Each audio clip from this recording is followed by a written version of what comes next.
What up, y'all? Welcome back to another real world honest review in under 5 minutes. Today we're taking a look at the Sony ZVE10. Why do I love this camera so much?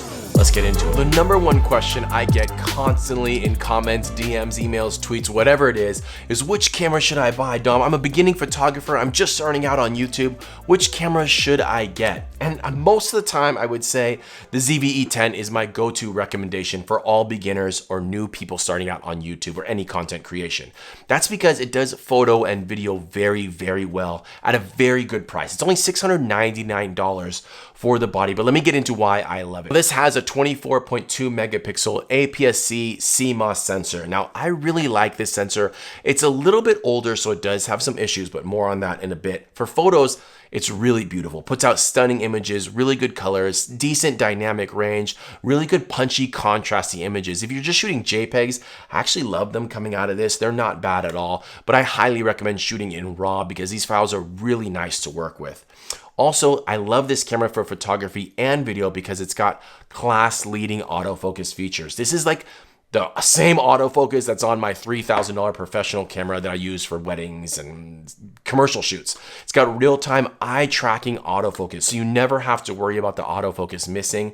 This is really, really big if you're a one-man band shooting YouTube videos like this, because you could set the camera up, flip out the screen, have real-time eye tracking autofocus on, and just start talking to the camera. You never have to worry about being out of focus. Huge plus, I love that. So not only does it put out really beautiful images, it also can do video very well. This has full 4K, 24 frames per second video. It also can do some like slow motion, 1080p, 120 frames per second. It's got a little bit of a crop there, but if you need to do slow motion work, this camera can also do that at a pretty high quality. Now, of course, you're not gonna get like really, really high-end 4K. It's not like 10-bit 422, which is kind of fancy talk for super high quality, like some of the $5,000 and up type cameras, but the 4K that comes out of this is really nice. In fact, there are some videos on my YouTube channel I've shot on this ZVE10, and you really cannot tell which camera I'm using, a $3,000 camera and this $699 camera. So the 4K is definitely usable even in professional settings if you know how to work it and work your lighting right. Pairing that with the fact that this body was actually designed really for video, it's got some really nice options.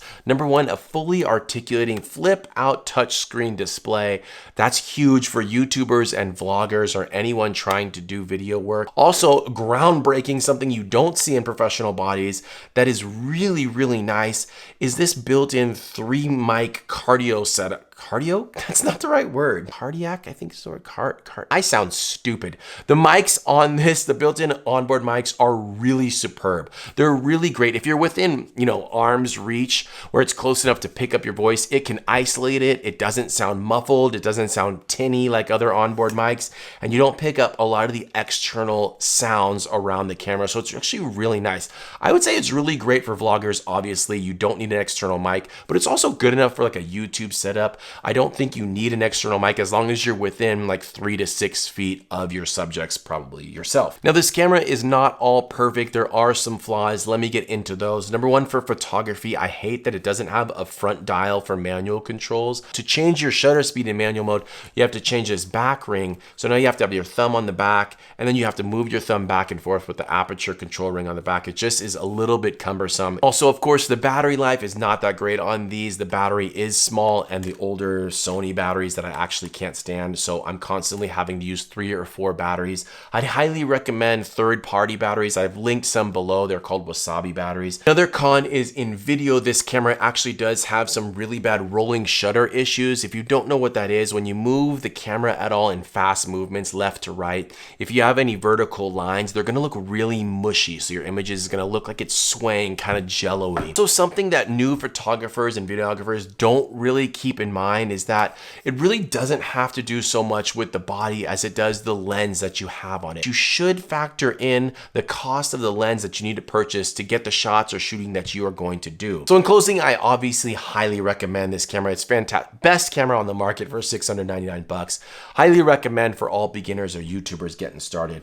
But I also recommend the Fuji XS10. If you like this camera, check out my review on that. That's a really good camera in sub $1,000 and does some things better than this camera does. I would also check out the Sony ZVE10. That may be able to check a lot of the boxes off, and it comes with a lens built in. It's kind of a point shoot. I'll link my video review to that camera here as well. I appreciate you guys. If I brought you some value, hit me with a thumbs up. It really helps out my 4 viewers on this YouTube algorithm. Please make sure you subscribe to the channel for more awesome videos like this. Hit me up with a comment if you have any questions or tutorial suggestions I can provide you guys. I'm always here to help. I appreciate you guys. I'll see you in the next one. Peace.